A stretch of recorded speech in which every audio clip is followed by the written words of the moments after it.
The Great Hall of the Galactic Council was the largest building ever made by any species. Its walls were made of living crystal that sang when light touched them. Its ceiling showed the stars of 1,000 worlds. Every important decision in the galaxy had been made here for 10,000 years. Today, Ambassador Yuna stood alone in the center of the hall. She was a small woman with gray hair and calm eyes. Around her sat the Council of 12, the rulers of the galaxy's most powerful species. They looked down at her from their high seats like gods looking at an insect. High Arbiter. Velith of the Kreth Dominion held the speaking crystal. He was tall and thin, with blue skin and 4 eyes that never blinked. His voice echoed through the hall like thunder. "The Council has reviewed humanity's petition for full membership," he said. "After careful thought, we must deny this request." Yuna did not move. She had expected this. It was the 9th time in 80 years that humanity had asked for equal rights. The 9th time they had been refused. "Your species is too young," Velith continued. "You have existed for only 300,000 years. The Kreth have existed for 3 million. The Mothri for 5 million. You are children playing at being adults." The other council members nodded. The insectoid Vrix clicked their legs in agreement. The aquatic Delinari bubbled in their water tanks. The ancient Mothri waved their antennae slowly. Yuna remembered everything humanity had done for these species. Human engineers had built the space stations that the Kreth lived on. Human soldiers had died by the millions fighting the Blight Swarm when it threatened Vrix space. Human scientists had created the farming technology that fed half the galaxy. None of it mattered to the Council. "Perhaps in another 1,000 years," Velith said, "humanity will be ready for membership. Until then, you may continue to serve the Council as you have always served." Serve. That was the word they always used. Not help. Not partner. Serve. Yuna bowed her head slightly. "The Council's wisdom is noted," she said. Her voice was soft and showed no anger. "I will inform my people of your decision." She turned and walked out of the Great Hall. Her footsteps echoed on the crystal floor. No one called after her. No one apologized. To them, she was nothing. Outside the hall, Admiral Taiho and Chief Engineer Yunji waited for her. Taiho was a big man with a scarred face from 20 years of fighting the galaxy's wars. Yunji was younger, with quick eyes and clever hands that had built wonders. "Well?" Taiho asked. "They said no," Yuna replied. Again, Yunji made a sound of disgust. "Did they even read our petition? We gave them everything. Population data, economic reports, our entire history." "They read it," Yuna said. "They simply do not care." They walked together through the station's corridors. Aliens of a dozen species passed them by. Some looked at the humans with pity. Others looked with contempt. Most did not look at all. Taiho spoke quietly. "The ships are ready. All of them. Every human vessel in Council space is prepared to leave." "And our people?" Yuna asked, waiting for the signal. "Engineers, doctors, soldiers, farmers. 6 billion humans spread across 100 worlds. They know what to do." Yuna stopped walking. She looked out a window at the stars. Somewhere out there was Earth, the home world she had not seen in 40 years. Somewhere out there was a future where humans were not servants. "I spent my whole life believing we could change their minds," she said softly. "I thought if we worked hard enough, helped enough, sacrificed enough, they would see our worth. And now?" Yunji asked. "Now I understand. They will never see our worth because they do not want to see it. We are useful to them as we are. Why would they change that?" Taiho nodded slowly. "So what do we do?" Yuna turned to face them. Her eyes were dry. Her voice was steady. "We leave." That night, a message went out across human space. It traveled through secret channels that no alien species knew existed. It reached every human ship, every human colony, every human family living among the stars. The message was simple. The quiet has begun. No one announced anything. No human leader gave a speech. No demands were made. No ultimatums were delivered. Humans simply started to leave. On Kreth Prime, The human engineers who ran the water recycling plants packed their tools and boarded ships. On Vrick's station, the human soldiers who guarded the borders handed in their weapons and walked away. On Delinar Prime, the human doctors who treated alien diseases closed their clinics and disappeared. It happened slowly at first. A few ships here, a few families there. The aliens barely noticed. Humans came and went all the time. What did it matter? But the leaving did not stop. Week after week, month after month, humans departed. They took their ships. They took their tools. They took their knowledge. They took everything they had built and everything they had learned. After 6 months, the last human freighter crossed the border into human space. Its captain, a young woman named Jawan, looked back at the stars of the Council territory. Did we do the right thing? Her first officer, Haniel, asked. I do not know, Giwan admitted, but I know we could not stay. Not as servants. Not anymore. The ship jumped into faster-than-light travel and vanished. Behind them, the Galactic Council barely noticed humanity's absence. High Arbiter Velith received a report that human numbers had decreased significantly. He glanced at it and threw it away. Good, he said to his advisors. Perhaps now they will learn their place. They will come crawling back soon enough, begging for work, his advisors agreed. Humans were useful, yes, but they were not important. The galaxy had existed for billions of years before humanity appeared. It would continue just fine without them. They were wrong. They were very, very wrong. 3 years passed after the humans left. At first, nothing seemed different. The great machines still worked. The space lanes still flowed with trade ships. The Galactic Council still met in their crystal hall and made their important decisions. Then the problems began. On Kreth Prime, the capital world of the Kreth Dominion, alarms started screaming in the agricultural domes. These domes fed 4 billion Kreth citizens. They were massive structures, each one covering 1,000 square miles of farmland. Human engineers had designed them 200 years ago. Chief Technician Vorath ran through the corridors of Dome 7, his 4 eyes wide with fear. Water was pouring from broken pipes. Crops were drowning. The automated repair systems had failed, and no one knew why. Fix it. High Arbiter Velith commanded through the communication screen. You are Kreth engineers. This should be simple. Cannot, High Arbiter, Vorath replied, his voice shaking.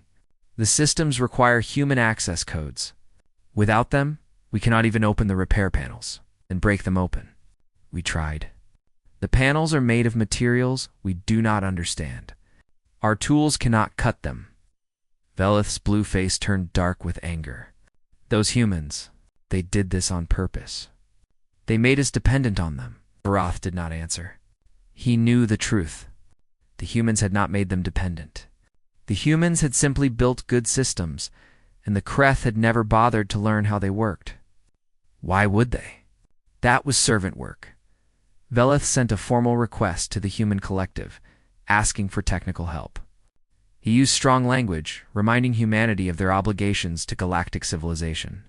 He expected a quick response. No response came. He sent another request, and another. And another silence while the Kreth struggled with their farms. The Vrix hive faced a different crisis. Pirate ships had appeared along the outer rim, attacking merchant vessels and stealing cargo. For 300 years, human patrol fleets had kept these routes safe. The Vrix had never worried about pirates now, without human protection. The raiders grew bold. Counselor Mirith of the Vrix hive ordered her own warships to defend the trade routes. The Vrix made beautiful ships. Their hulls were like works of art, covered in delicate patterns and glowing lights. They were designed to impress and intimidate. They were not designed to fight. The first battle lasted for minutes. A Vrix battlecruiser, the pride of their fleet, met a raider squadron near the Velith Nebula. The raiders were flying ugly ships, square and gray, and covered in weapons. Human-designed weapons. The Vrix captain ordered a warning shot. The raiders did not stop. The Vrix captain ordered a full attack. The beautiful cruiser fired its elegant beam weapons at the lead raider ship. The raiders fired back with railguns. Solid metal projectiles moving at a fraction of the speed of light. The Vrix shields. designed to stop energy weapons, did nothing against the metal slugs. The cruiser's beautiful hull shattered like glass. 3,000 Vrix died in the cold of space. Admiral Giwan received the distress call on her ship, the Steadfast. She was patrolling the border between human space and Council territory. Her orders were clear: observe and record, but do not cross the border. She watched the battle on her sensors. She saw the Vrix cruiser die. She heard the screams for help. Her first officer, Haniel, stood beside her. Should we help them? Juan shook her head slowly. No, but they are dying. They called our ships ugly, Guan said quietly. They said our weapons were crude and our tactics were brutal. They laughed when our soldiers bled for them. She turned away from the screen. Now they can learn what our ugly ships were protecting them from. The Steadfast changed course and moved away from the border. The Delanar faced yet another problem. Their species lived in water and breathed through gills. They could not speak the same languages as air-breathing species. For centuries, they had used translation devices to communicate with other council members. Human scientists had invented these devices. Now the devices were failing. Without regular updates and repairs, the translation software became confused. Words came out wrong. Meanings were lost. At a council meeting, the Delanar ambassador tried to speak about the pirate crisis. The translation device converted his words into nonsense. The Kreth ambassador thought he was being insulted. The Vrix ambassador thought he was making a joke. The meeting ended in chaos. Species that had worked together for thousands of years suddenly could not understand each other. Trade agreements fell apart because no one could agree on what the contracts meant. Diplomatic missions failed because simple greetings were translated as threats. High Arbiter, Belith called an emergency session of the council. The 11 remaining species gathered in the Crystal Hall, their voices overlapping in confusion and anger. This is the fault of the Vrix, the Kreth ambassador shouted. You drove the humans away with your arrogance? Us. The Vrix counselor clicked back. The Motheri called them evolutionary mistakes. They started this. We only spoke the truth, Elder Cephas of the Motheri said calmly. Humans are a young species. They overreacted to honest criticism. Honest criticism? The Kreth ambassador slammed his hand on his desk. You treated them like animals. The arguing continued for hours. Each species blamed the others. Each species defended itself. No one suggested apologizing to the humans. No one suggested that, perhaps, just perhaps, they had been wrong, and far away beyond the border, humanity watched and waited. They had built a civilization without the Council's help before. They could do it again. And this time, they would not be servants. This time, they would be free. 7 years after the humans left, the galaxy was dying. The Blight Swarm returned. Every species in the galaxy knew about the swarm. They were ancient creatures, older than any civilization. They traveled between stars in massive living ships, eating everything in their path. Planets, moons, space stations, other ships. Nothing was safe from their hunger. 3 times in the past 500 years, the swarm had attacked Council space. 3 times, humanity had stopped them. Human admirals had studied the swarm for generations, learning their patterns, finding their weaknesses. Human soldiers had fought them in the dark spaces between stars, dying by the millions to protect worlds they would never see. Now the humans were gone, and the swarm was hungry. The first attack came at the Veloth system. 12 billion people lived on the 4 inhabited planets.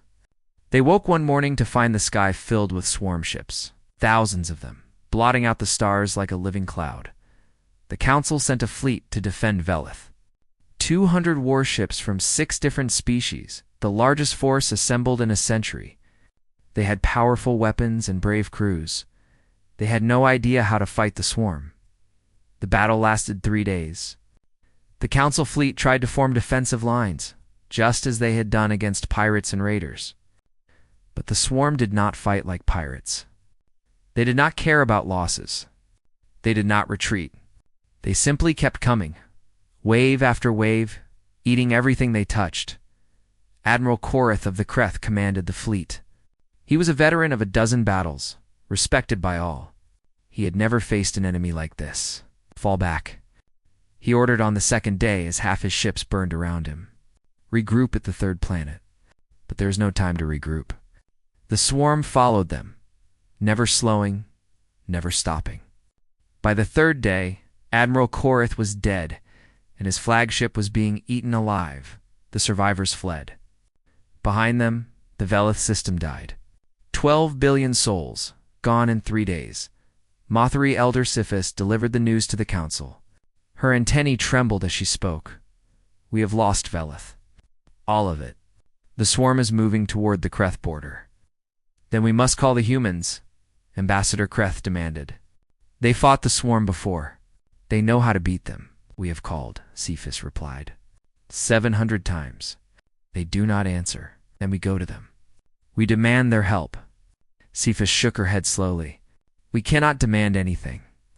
We have no power over them. We never did. We only thought we did because they chose to help us. The council fell silent. For the first time, they understood how much they had depended on humanity. Not because humans were stronger or smarter, but because humans had always been willing to do the hard work that other species considered beneath them. On Earth, Premier Dongwon watched the reports from his office. Through his window, he could see the green forests that covered the land where his ancestors had lived thousands of years ago. Humanity had almost destroyed this planet once. They had learned from that mistake. His aide Soman handed him the latest numbers. 40 billion dead this year, she said quietly. The swarm has taken 19 systems. Dongwon closed his eyes. 40 billion lives. 40 billion people who had laughed and cried and dreamed and loved? Gone. And our borders? He asked, secure. The swarm remembers our ships. They avoid human space. Good. Dongwon stood and walked to the window. The sun was setting, painting the sky in shades of orange and red. So beautiful. So peaceful. The council sent another message, Salman said. They demand we honor our obligations to galactic civilization. Dongwon laughed, but there was no humor in it. Obligations. We had no rights, but we had obligations. We had no voice, but we had duties. We had no respect, but we had responsibilities. What should I tell them? Tell them nothing. He turned to face her. Prepare a relief convoy instead. Food, medicine, supplies for refugees. Send it to the border. Salman looked surprised. Sir, after everything they did to us? We are not them, Dongwon said firmly. We will not let innocent people starve because their leaders were fools. But our ships will not cross the border. The supplies will wait at the line. If they want our help, they can come and get it. And if they do come, what then? Dongwon was quiet for a long moment. Then they can ask properly. Not demand. Not order. Ask as equals. The convoys began arriving at the border within a week. Hundreds of ships loaded with everything refugees might need. Human doctors waited to treat the wounded. Human counselors waited to comfort the grieving. The first council ships arrived a month later, carrying survivors from the destroyed systems. They were thin and scared and broken. They had lost everything. The human aid workers helped them without question. They did not ask what species they were. They did not ask if they had ever looked down on humans. They simply helped, because that was what humans did. A young Kreth child, orphaned when his world was eaten, looked up at a human nurse named Mingi. Why are you helping us? He asked. My father said humans were our servants. Mingi smiled sadly and gave him a warm blanket. Because you needed help, she said. That is reason enough. The child did not understand, but one day he would. One day he would tell his own children about the humans who saved him when his own people could not. And maybe, just maybe, things would be different then. 10 years after the humans left, the proudest species in the galaxy finally broke. The Motheri were ancient. They had traveled between stars when most species were still learning to use fire. They had built great civilizations and watched them fall. They had seen 100 younger species rise and fade away. They believed they understood the universe better than anyone. They had always looked at humans with special contempt. Evolutionary accidents, Elder Sisyphus had once called them in a famous speech. A species that rose too fast and learned too little, they will burn out like a short candle. Now the Mothri were dying. The plague appeared on their homeworld without warning. It was a simple virus, the kind that human doctors could cure in a day. But the Mothri had always dismissed human medicine as crude biological tampering. They preferred their own ancient healing ways. Passed down through millions of years, their ancient ways did nothing against this new disease. The young died first. Mothri children, barely out of their cocoons, fell sick and never recovered. Then the adults began to fall. Within 6 months, half the population of the Mothri homeworld was dead or dying. Elder.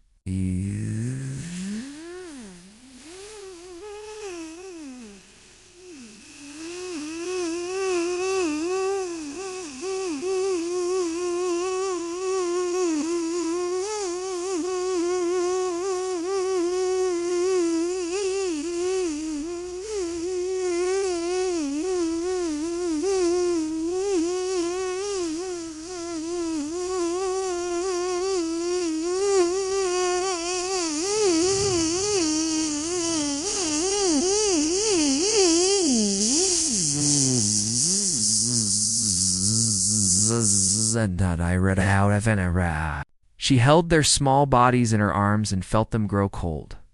She had lived for 800 years. She had thought she understood death. She had understood nothing. There must be something we can do, her daughter Vifas pleaded. Some cure we have not tried? There is nothing, Sifa said, her voice empty.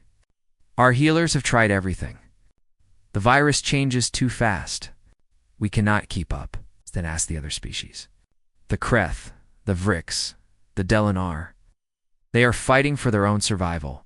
The swarm has taken their attention. They have nothing to spare for us. Vifas was quiet for a moment. Then she spoke the words that Sisyphus had been avoiding. What about the humans? Sisyphus closed her eyes. The humans. The species she had insulted. The species she had called primitive. The species whose help she had rejected 1,000 times. They would not help us, she said. Why would they? I called them accidents. I said they did not deserve to stand among the great civilizations. I said their medicine was crude. But you were wrong, yes. The word hurt to say. I was wrong. Vifas touched her mother's arm gently. Then tell them you were wrong. Apologize. Beg if you must. What is our pride worth if all our children are dead? Sisyphus looked at her daughter. She thought about all the speeches she had given, all the votes she had cast against humanity, all the time she had dismissed them as unworthy. She thought about her great-grandchildren lying dead in the next room. Prepare a ship, she said quietly. I will go myself. The journey to the human border took 2 weeks. Sisyphus traveled alone in a small ship. She had refused guards or companions. This was something she had to do herself. Admiral Guan met her at the border checkpoint. Juan was older now, her hair turning gray, but her eyes were still sharp. She remembered the Mothri speeches. She remembered the contempt. Elder Sisyphus, she said formally. This is unexpected. I have come to beg, Sisyphus replied. There was no pride in her voice anymore. Not for the council. Not for my species. For my children. For my grandchildren. They are dying, Admiral. All of them. Juan studied the ancient Mothri. She saw the grief in her eyes. She saw the defeat in her posture.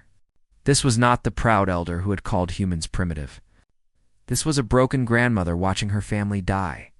Your healers cannot cure the plague, Guan asked. No, we have tried everything we know. The virus is too clever. It changes too fast. Sisyphus lowered her head. Human medicine could cure it. I know this. I always knew this. But I was too proud to admit that your crude methods might be better than our ancient ways.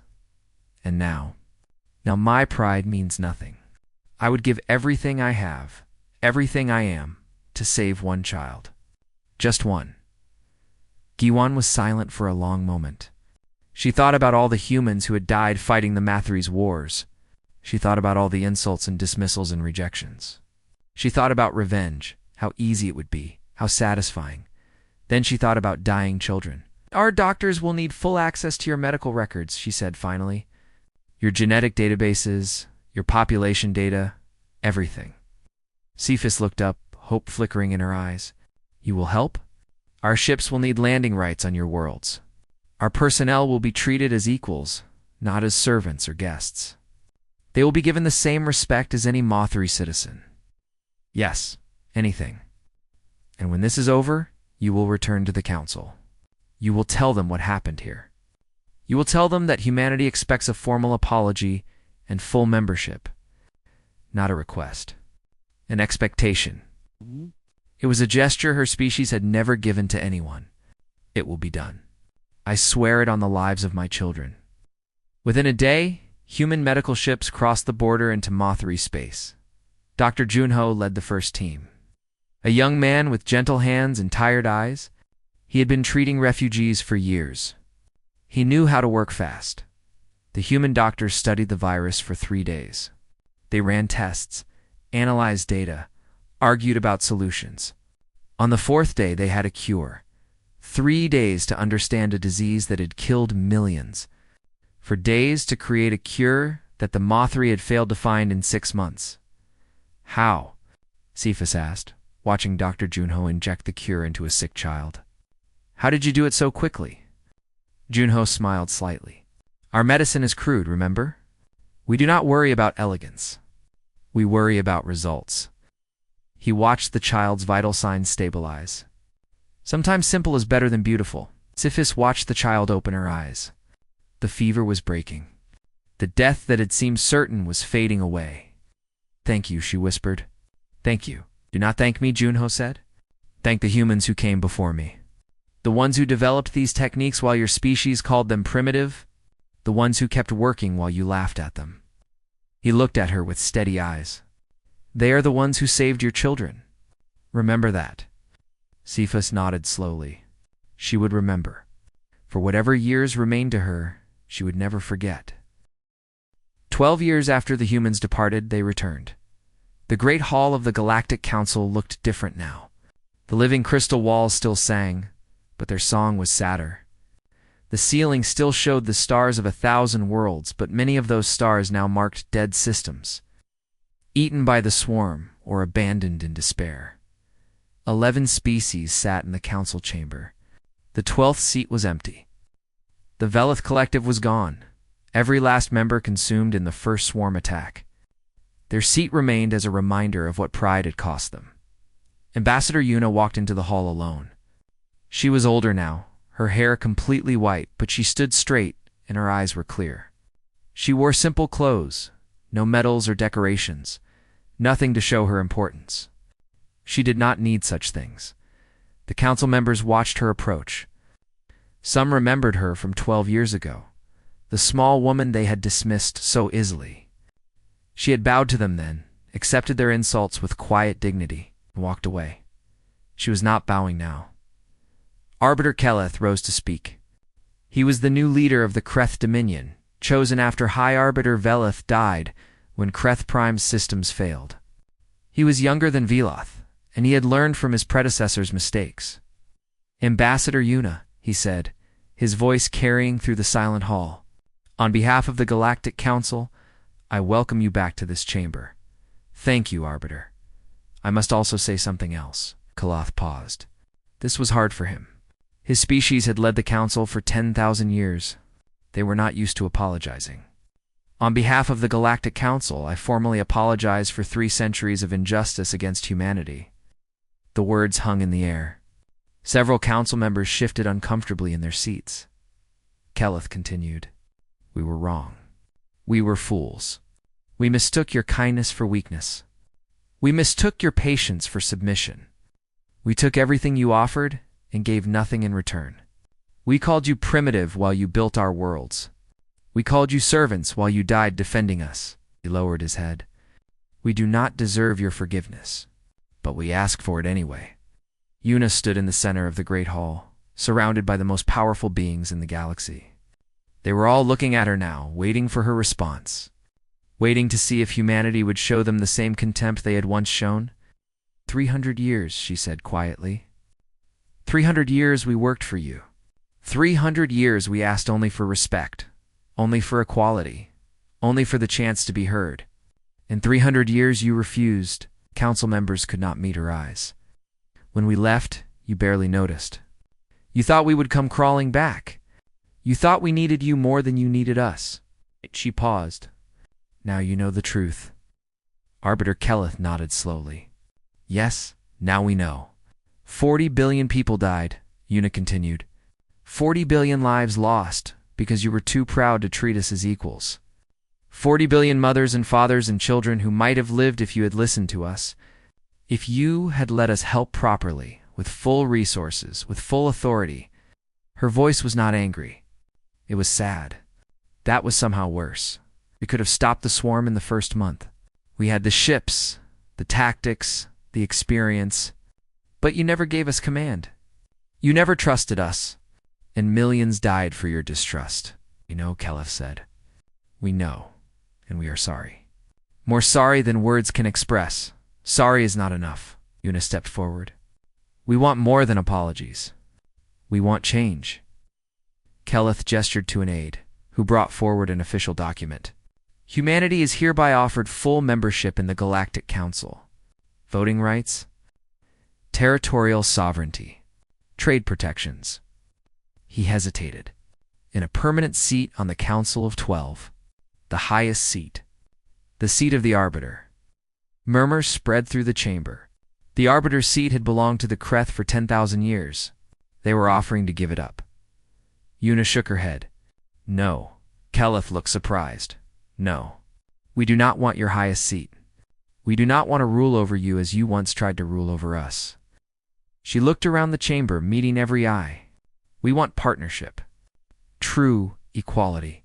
The right to be heard, not because we are powerful, but because every species deserves that right. She stepped forward again, her voice strong. Humanity will rejoin the galactic community. We will help you rebuild. We will fight the swarm beside you, not for you, but with you. We will share our technology, our medicine, our knowledge. Then her voice grew hard. But understand this. We left once. We can leave again. If you forget this lesson, if you treat any species the way you treated us, we will remember. And next time, we may not return. The vote was held immediately. It was unanimous. Every species, even those who had once despised humanity, voted yes. In the years that followed, the galaxy changed.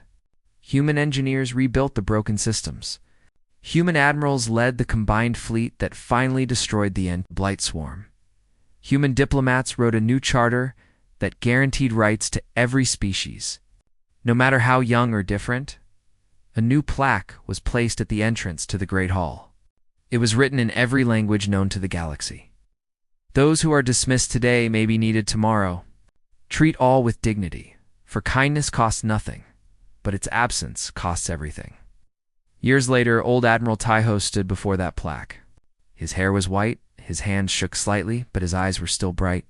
Beside him stood his granddaughter, Heian, a young diplomat just starting her career. Did you ever doubt, she asked, that they would come around? Taiho smiled. No, I knew they would learn eventually. I only doubted whether we would still be kind enough to help them when they did. Why did we help them? After everything? Taiho put his hand on her shoulder. Because that is who we are. Our strength was never our ships or our weapons. It was our hearts. We refused to let their cruelty make us cruel. We refused to let their hate make us hateful. He looked up at the plaque, at the words that would guide the galaxy for generations to come. That is what it means to be human. We endure, we forgive, and we never ever give up on each other or on anyone else. That is our gift to the universe, and it is a gift we will give forever, whether they deserve it or not. Heian nodded slowly, understanding. And somewhere in the stars, a galaxy that had once dismissed humanity as servants now looked to them as leaders, as partners, as friends, not because humans had conquered them, but because humans had refused to become like them, and that, in the end, made all the difference.